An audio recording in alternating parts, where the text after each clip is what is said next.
Welcome again. Today, I'm here, and this documentary is this is a very hard video for me to do. Um, if you don't know, Michael Jackson is my favorite artist, and seeing this documentary and just trying to watch facial expressions and body gestures and storytelling and production, and just watch it all and see what I can see in it, or lack of see what I don't see in it.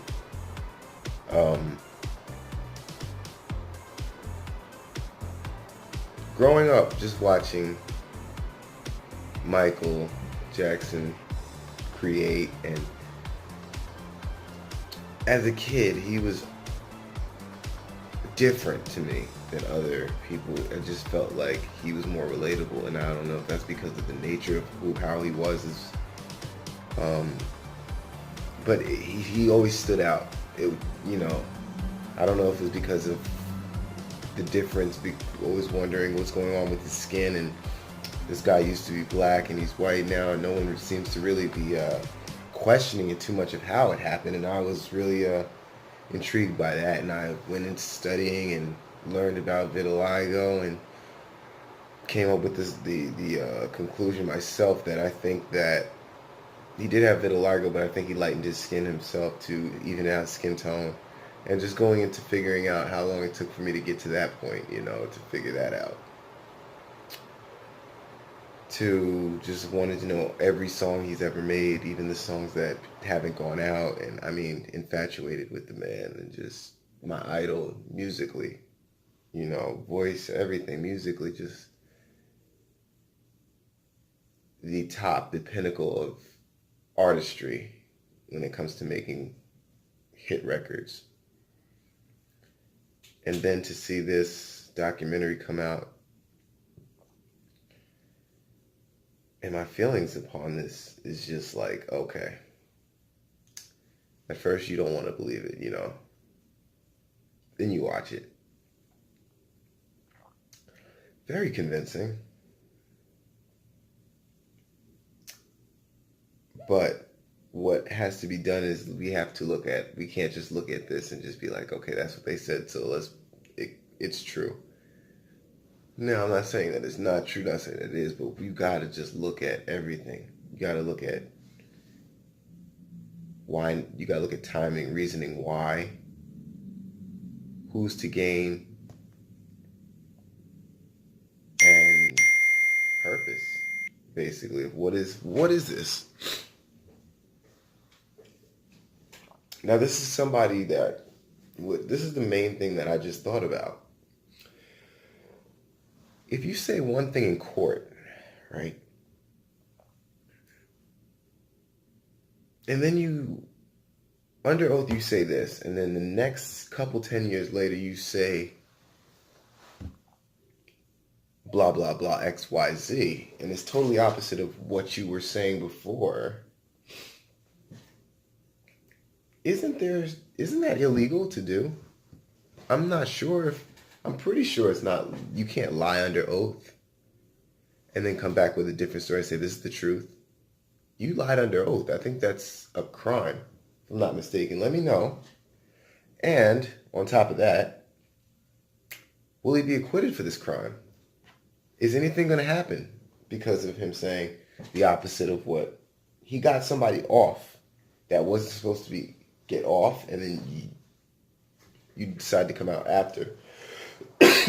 Now we have to look. I want to look into that a little bit more, and what's going to happen with that, or is everything getting pushed to the back burner is going to get off. We wanted this to happen. Blah blah. Blah. What is going behind? What's the motives behind this? I've already heard that people were like, well, whatever, blah blah blah. When he testified, he was in his 20s, so it's not like he was a young kid. He didn't know what was going on. He was in his 20s. You know what I'm saying? So now you're in your 30s, and now you're saying totally opposite things that you went to court and swore that was the truth, and now you're saying it's not the truth, and that's illegal. That's illegal. So we'll see what happens with that. I've also heard that these guys are in financial problems, financial trouble, and they've been. Michael has basically been their bank for a long time. So now that their money is running dry and they're not getting any money from the family, they decided to come out with this, and that's another thing I've heard. I'm not saying that this is truth. This is not truth. This is just other things that I've heard about this, and it's hearsay, just as what they're saying about Michael Jackson. It's all hearsay. There's no. I want to see some video footage. I want to see some. Then we could say, okay, like we have R. Kelly. We have video footage of this man doing this stuff. There's no videos. This is just testimony of people who,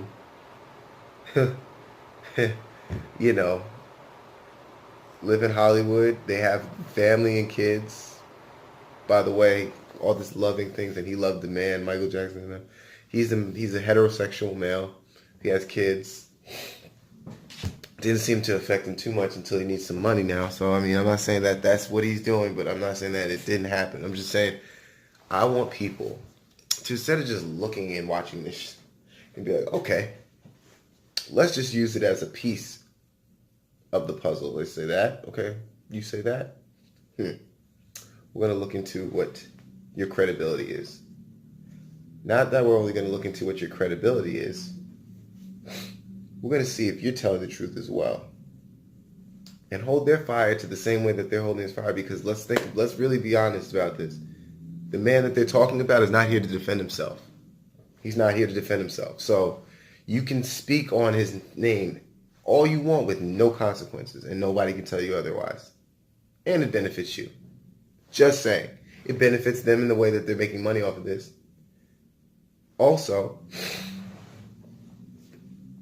who can tell them no, that this didn't happen? I can say that I was a child that was Michael Jackson if I had a couple pictures that the director or whoever paid me to get. The director just paid for the pictures and said, hey, if you put on a great performance, we can pay you a couple dollars. Let's make this big. And I'm not saying that happened. I'm not saying that they did. I'm just saying let's think about this before we jump and make conclusions. You can come to your own conclusion yourself, but just have other facts is what I'm trying to say before you make judgment. Guys, thank you very much.